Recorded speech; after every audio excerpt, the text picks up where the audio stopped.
sommes dimanche et 1er février, je crois. Et je vais donc vous présenter les dieux grecs. Donc on va commencer par Zeus. Voilà. Voilà, je vous avais déjà présenté auparavant Hadès et Neptune.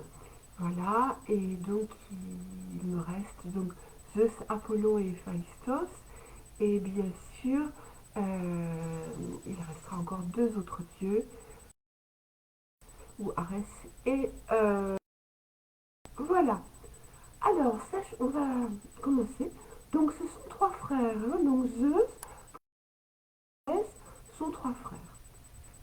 Voilà. Qui sont dans le. Voilà. Donc, Zeus est le dieu du ciel. Bien sûr, il est lié à la mer. Et Hadès, elle est liée au underworld, le monde souterrain. Voilà. Alors, c'est donc la première génération des dieux masculins de l'Olympe. Donc, le ciel, voilà, donc c'est le pouvoir et la volonté. Donc, il a un royaume. Ok. Il recherche une position élevée, un haut rang, et il recherche aussi une position de pouvoir. Donc, c'est toujours très intéressant l'étude des archétypes ou des dieux parce que vous pourrez reconnaître que vous vivez en vous cet archétype, euh, messieurs, mais aussi mesdames. Vous pouvez avoir absolument un archétype masculin et vice-versa. D'accord. Voilà, donc ça permet de faire une introspection et de savoir les énergies qui sont animées en vous.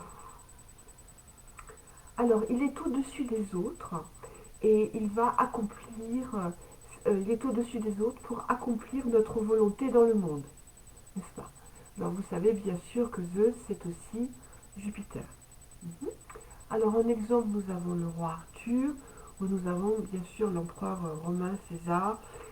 Chez les femmes, nous aurions Margaret Thatcher. Le ciel représente une attitude consciente avec contrôle, raison et volonté.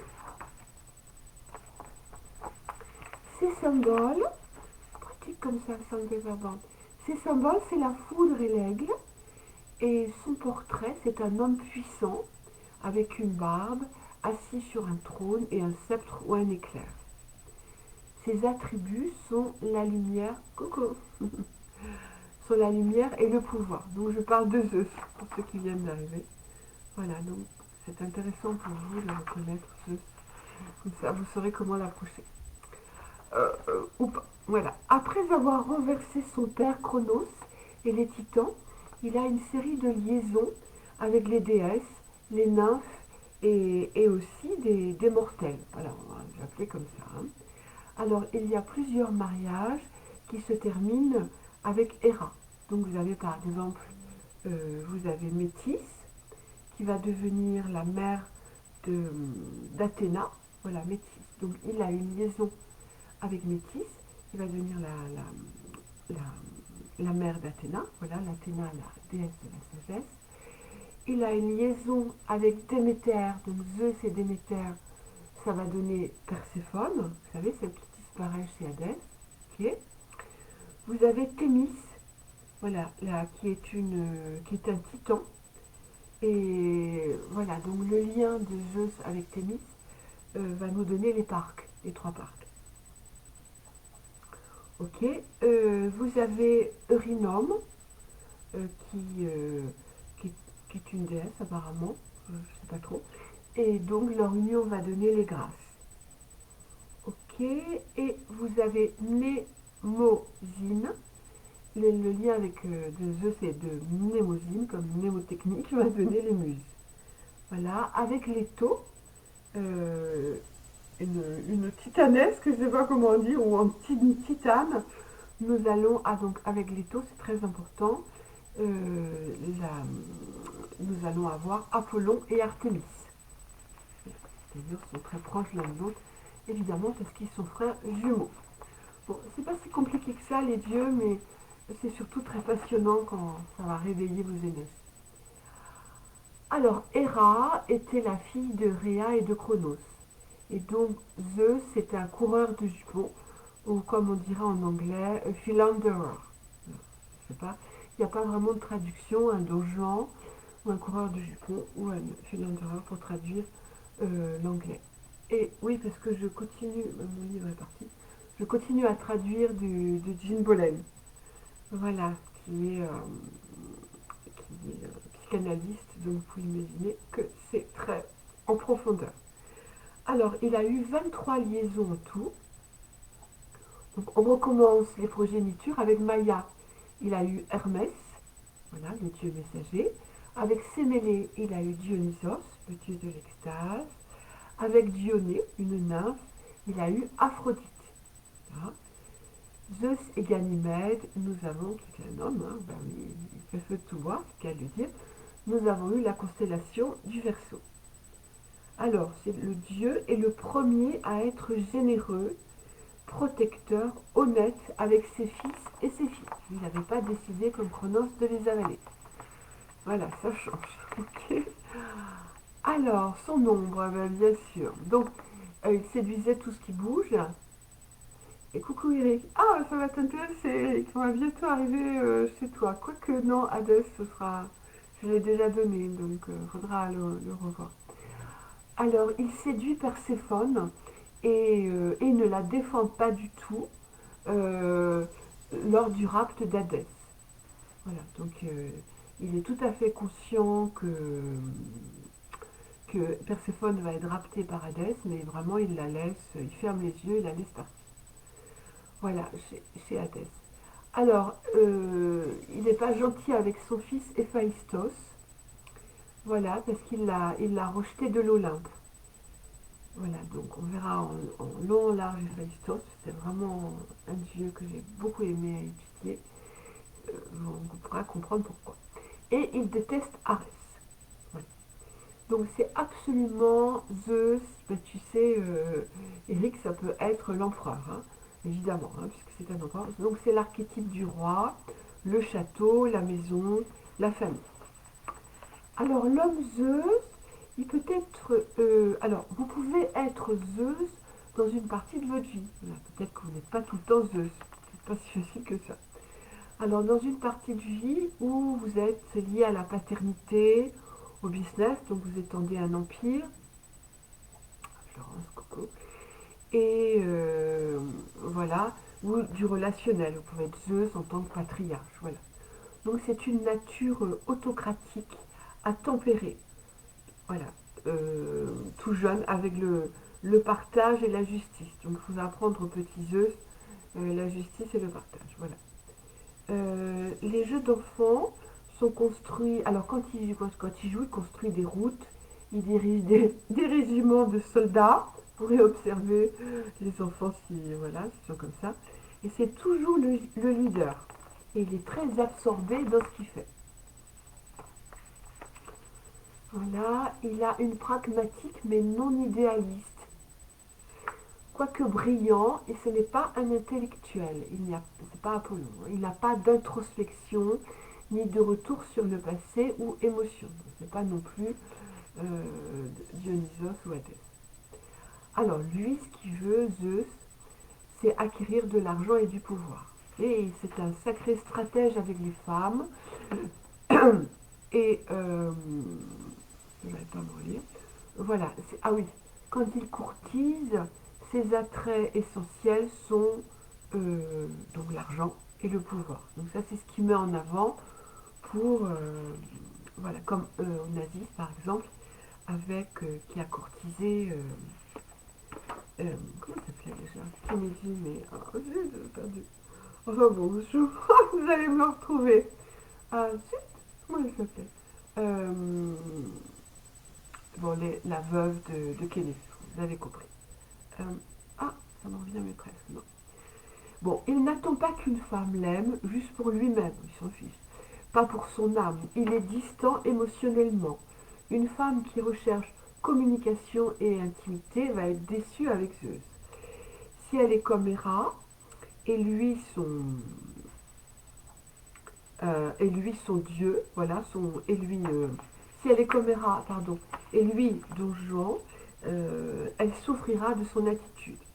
Les enfants peuvent se sentir abandonnés par Zeus, souffrant d'un manque d'estime de soi. Voilà, il a tellement pris d'importance que les enfants de Zeus, eh bien, ne savent pas qui ils sont et ne s'estiment pas. Voilà. Alors, il peut être irrésistiblement attiré et passionné inconsciemment par une femme.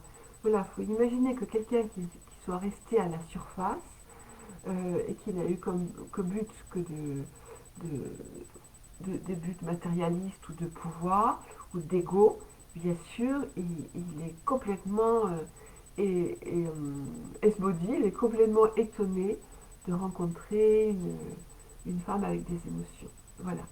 Donc, et tout d'un coup, c'est là la crise du Zeus, bien marié sagement, enfin bon, pas trop sagement, mais quand même, apparemment, et si il y a une femme qui va le bouleverser au niveau émotionnel, parce qu'elle, elle est dans ce plan-là, comme Perséphone par exemple, ce sera vraiment un tsunami pour lui.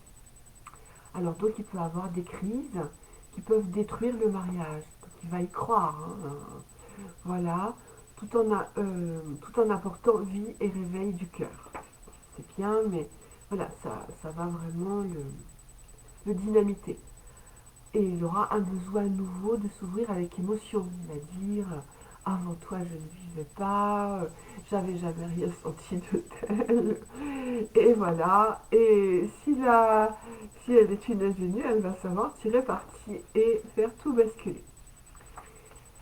À la fin de l'exposé de Jean Bolen, elle parle très fort pour Zeus du roi pêcheur, qui est aussi une représentation de Zeus. Vous savez que dans la légende du Graal, écrite par Chrétien de Troyes. Voilà, donc dans la légende du voile. Alors, aussi longtemps que la blessure du roi reste non guérie, le royaume demeure dévasté. La coupe du Graal est dans le château qui peut le guérir, mais à condition, et ça c'est super, qu'un jeune homme innocent pose la question de quoi souffrez-vous et que la réponse lui soit donnée. Donc ça c'est très intéressant, on peut faire un rapprochement par rapport à ce qu'on vit, où on est dans un système figé, voilà, et qu'il nous faut full on the hill, il nous faut une personnalité qui va, l'ère du Verseau, qui va réveiller les consciences et surtout poser les bonnes questions. C'est vrai qu'on a eu dans toute cette crise les personnes qui posent les bonnes questions, c'est encore en voie de réponse ou de traitement apparemment. Voilà, alors pour Zeus, et maintenant nous voici chez Apollon.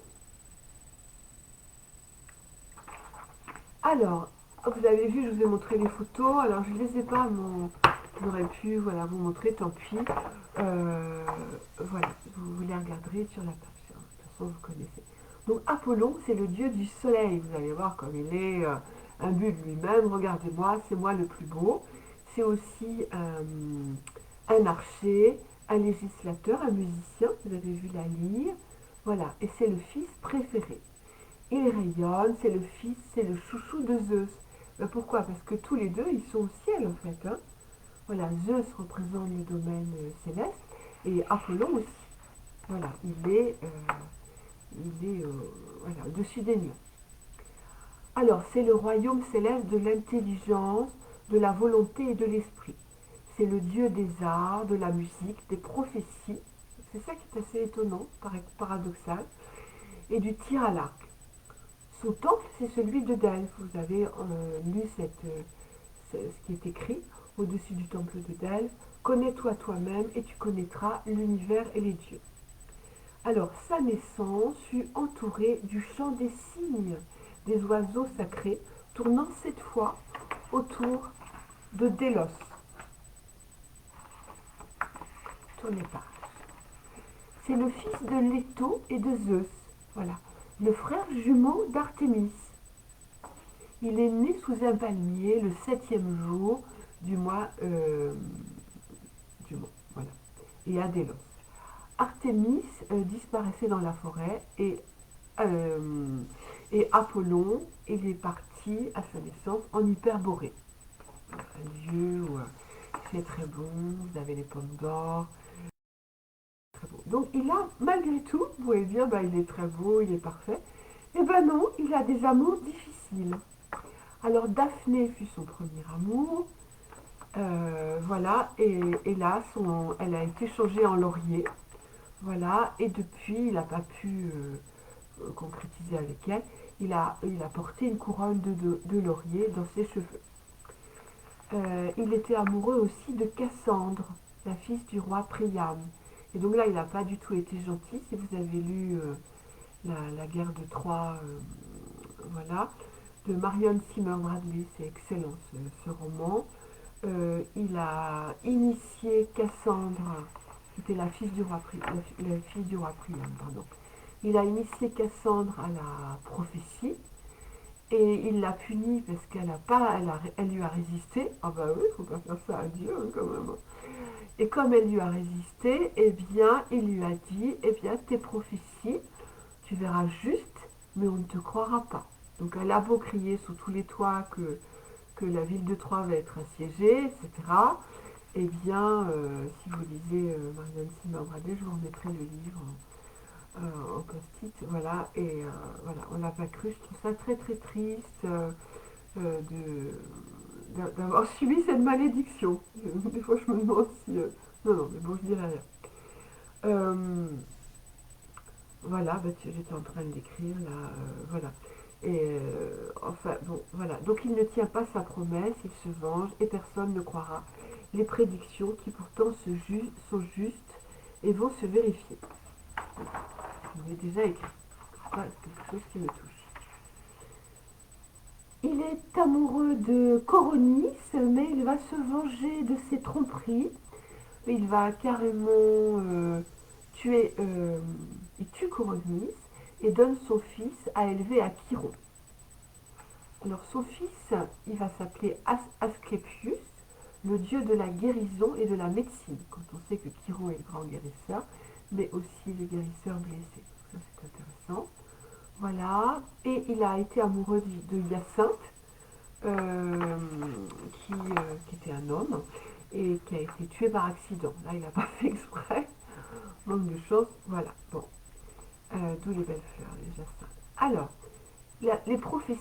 Donc, les médiums d'Apollon étaient des femmes, que des femmes, en communication psychique avec le dieu. Les oracles de Delphes se déroulaient au pied du mont Parnasse. Lapiti était assis sur un trépied et rentré en transe. Apollon est donc l'archétype, hein, l'aspect de la personnalité avec des définitions claires. C'est là où c'est paradoxal parce que les oracles c'était plutôt alambiqué. Hein. Voilà. Mais bon, on va retenir que Apollon, c'est des schémas de pensée, des valeurs, de l'harmonie, de la surface des choses. Ça me fait penser à un film de la balance. Voilà. Une pensée plutôt que des sentiments. Voilà. Une distance plutôt qu'une confluence. Pas du tout Dionysos. Bonne position dans le monde, carrière réussie. Là, il est très brillant. La logique, la réalité objective. Et bien oui, ce sont les qualités qui sont prônées dans notre monde. Donc forcément, euh, Apollon réussit. Et il est lié voilà, à la loi de cause à effet. Alors, le petit garçon, déjà, il sait ce qu'il veut, un peu comme Zeus, évidemment, puisque c'est le fils préféré de Zeus, et il a la volonté d'accomplir ses buts. Il n'est pas un rêveur, il sait ce qu'il veut accomplir euh, et il veut gagner. Donc ça va être un prototype de jeunes gens qui vont être à Harvard, Oxford. C'est aussi Apollo Space, donc Neil Armstrong, tout à fait. J'irai sur la Lune et je vais y arriver. Donc, eh ben oui, il est alors, par contre, il est distant mentalement des autres et de lui-même. Il est assez prudent. Le dieu le plus important après Zeus. Hein. Il ne cède pas à la fantaisie et à l'imaginaire. Donc, passez-le en hypnose. Ça va être assez intéressant. Alors, en sexualité, Apollon, il faut qu'il descende du ciel, hein, ne tombe pas amoureux si facilement. Il ne se laisse pas distraire, voilà, de ses pensées. Il est lié à l'instinct. L'instinct, pardon, et la sensualité ne sont pas ses priorités. Il souhaite un mariage stable. Si son épouse recherche la stabilité et se réalise dans la maternité, c'est parfait, comme Déméter par exemple. Un mariage avec Athéna, qui est logique et intellectuel, sera aussi très bien, mais sera détaché des instincts. Ça va très bien fonctionner.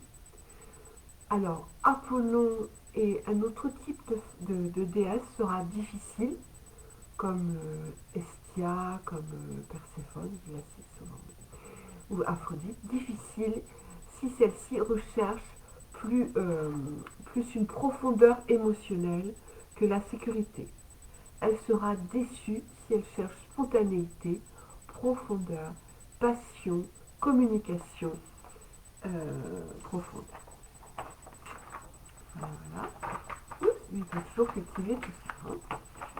Alors, Apollon, c'est le cerveau gauche. Voilà, c'est facile à retenir. Les pensées sont claires, la réalité, les perceptions de ce qui fonctionne. Tandis que Dionysos, pas mal opposé à Apollon, c'est le dieu des émotions, le dieu extatique, les visions, l'ivresse mystique. Alors, il doit vivre dans l'instant présent. Il doit apprendre ça, hein, Apollon. Il doit vivre dans l'instant présent. Il doit sentir avec son corps, imaginer afin de rejoindre Dionysos et goûter les émotions. Ok. Et alors, celui qui m'a pris toute la journée, Héphaïstos. Je vous dirai pas pourquoi, mais je pense qu'il va se reconnaître. J'avais vraiment très très envie d'aider. Euh, voilà. Non, c'est un être auquel j'ai donné naissance, on va dire. Voilà, on va le dire comme ça. Donc Héphaïstos, voilà. Ah, ça y est, je ne vois plus. Bon, c'est pas grave. Voilà, c'est aussi Vulcain.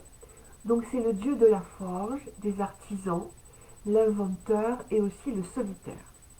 Il est rejeté de l'Olympe. Voilà, il est rejeté de l'Olympe. On expliquera pourquoi.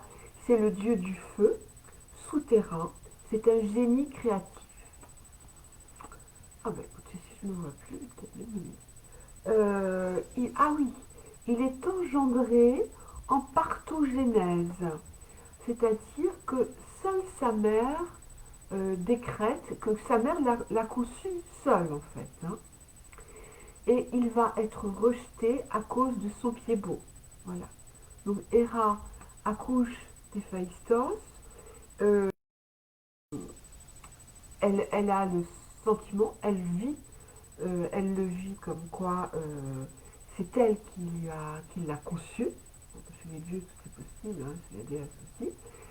Et malheureusement, elle est très proche de. Voilà, elle va constater qu'il a un pied beau. Eh bien, ni une ni deux, elle le jette de l'Olympe. Voilà. Alors, Héphaïstos, il est très généreux. Il va créer un trône en or pour Héra, malgré tout. Hein. Voilà, pour sa mère. Elle a créé un trône en or. Il a créé des palaces olympiens. Voilà, des bâtons de foudre, le bâton de foudre de Zeus, alors que Zeus l'a jeté en dehors de l'Olympe.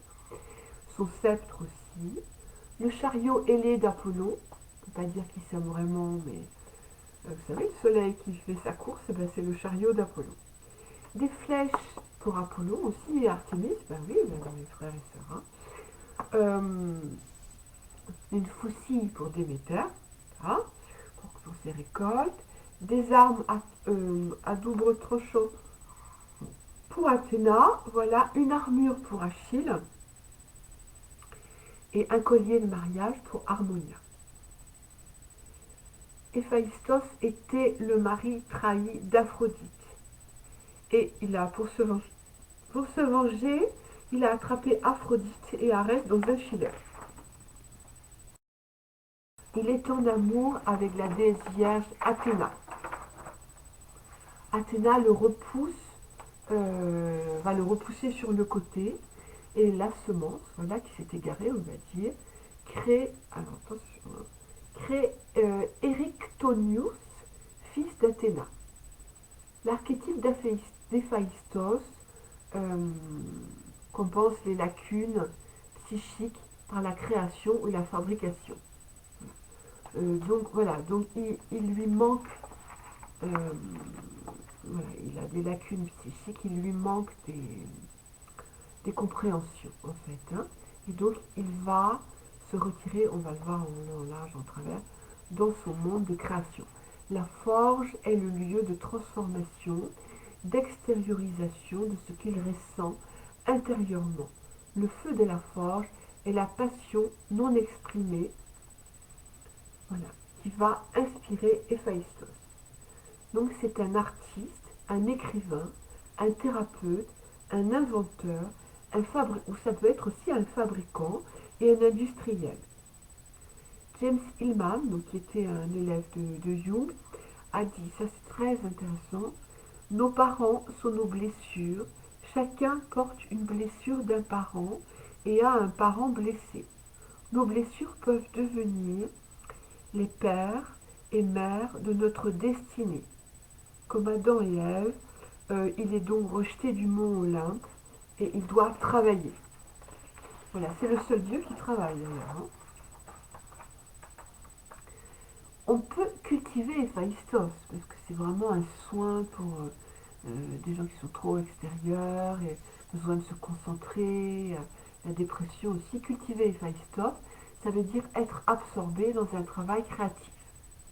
Par exemple, revenir à ses jeux de construction de l'enfance, comme Jung.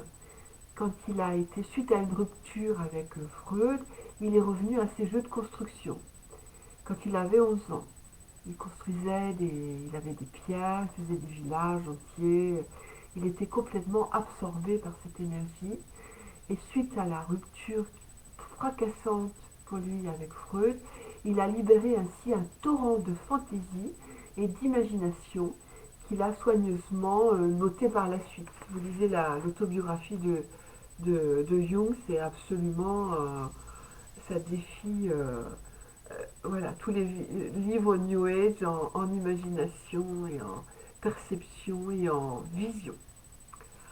Alors, l'homme Héphaïstos, Coco Karma, l'homme Héphaïstos est intense et introverti. C'est difficile pour les autres de comprendre ce qui se passe profondément en lui et lui d'exprimer ses sentiments directement. Il peut devenir bloqué émotionnellement, un volcan fumant ou une personne aux grandes capacités créatrices. Voilà, donc euh, voilà, c'est comme si ça boue à l'intérieur, donc il peut avoir des grosses colères, mais les émotions, il lui manque Hermès pour extérioriser les émotions, les faire partager. L'enfant Héphaïstos, vous pouvez comprendre, n'est pas facile car il a une énergie intense et une sensibilité à fleur de peau. Il passe du calme au volcan. Il a son propre esprit et ne se laisse pas influencer. Je vais vous expliquer quelque chose, voilà, vous ne pourrez pas l'influencer. Solitaire en classe, il n'est pas au centre des autres. C'est très difficile, hein, ce karma, mais voilà, il est plus intéressé par les choses et les machines que les personnes. C'est un peu la métaphore du vilain petit canard. Oui. Il a vraiment besoin d'un travail manuel difficile, voilà, dans lequel il se confronte. Il est plus, voilà, c'est plus qu'un job, il donne sens et profondeur à sa vie. Il est non influencé par le profit et la compétition. Donc ce qu'il fait, c'est plus qu'un job. Voilà. Alors, ses relations avec les femmes. Les femmes sont extrêmement importantes pour lui. Voilà, il a besoin d'une femme qui veille sur son bien-être, qui soit sa source d'inspiration, la promotion de ses talents en société. Il a une admiration authentique pour les femmes intelligentes, affirmées, belles, ce qui lui donnera du pouvoir. Cette femme doit pouvoir percevoir sa profondeur et sa sensibilité et l'inspirer. Ils vont devenir ainsi un couple éternel.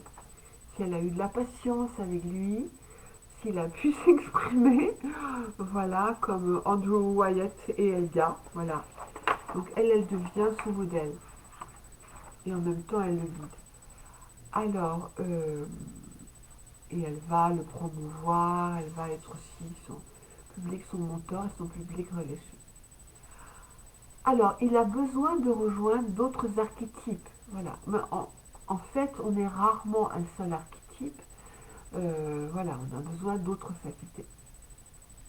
Alors, Héphaïstos a besoin, Héphaïstos a besoin de rejoindre d'autres archétypes comme Apollon et Hermès pour se lier socialement. Il est facilement blessé. Il a des difficultés avec les hommes autoritaires. Vous ne pourrez pas le mettre chez les mères, c'est pas possible. Il va repousser Arès. Voilà, Arès a voulu l'aider, il est gentil Arès. Et il l'a repoussé par des brandons brûlants. Je dirais il était à la force, donc il a de quoi le brûler. Par contre, Dionysos va réussir à le faire plier, voilà, avec l'alcool. Voilà, et il le libère, et tous les deux vont avoir une profonde amitié. Alors, Héphaïstos, si vous le rencontrez, il est monogame et fidèle. Il attend exactement ça aussi de sa partenaire. Par contre, il rejette l'homosexualité. Pour lui, c'est un tabou. Le mariage est très important pour lui. Par exemple, Héphaïstos et Athéna. Voilà. Oui, c'est la déesse de la sagesse et de l'artisanat. Donc pour ça, ça tombe bien. Oui. Par contre, il peut se leurrer, il peut tomber amoureux de l'image qu'il se fait d'elle, pensant que c'est réciproque. Attention. Voilà. Il a créé une femme de toute pièce, il a créé Pandora. Voilà. S'il a des enfants, il peut y avoir des frictions avec les enfants, car il est individualiste et introverti. Il ne faut pas le déranger. Patience, la deuxième partie de sa vie sera plus facile. Par contre, surtout, Héphaïstos, si vous m'entendez, ne vous comparez pas aux autres. C'est une façon de vous torturer. Pas de comparaison possible. Vous êtes unique. Vous êtes incomparable. Là, on va lui jeter des lauriers aussi à lui. Hein. C'est pas que Apollon. Hein. Il y a une difficulté de communication pour elle. Voilà, pour elle, donc sa compagne va avoir du mal à communiquer avec lui, et lui aussi, c'est des deux côtés. Il doit découvrir et évaluer qu'il est à travers ce qu'il fait, qu'il existe à travers ce qu'il fait, et dépasser l'archétype d'Héphaïstos pour faire émerger d'autres aspects de lui-même. Le dicton d'Apollon, connais-toi toi-même, objectif et subjectif, c'est la connaissance de lui-même qui peut lui apporter compétence et sens. Héphaïstos a absolument besoin d'aller en thérapie, voilà, d'aller parler à un psychothérapeute pour la catharsis, bien sûr, mais aussi pour la communication.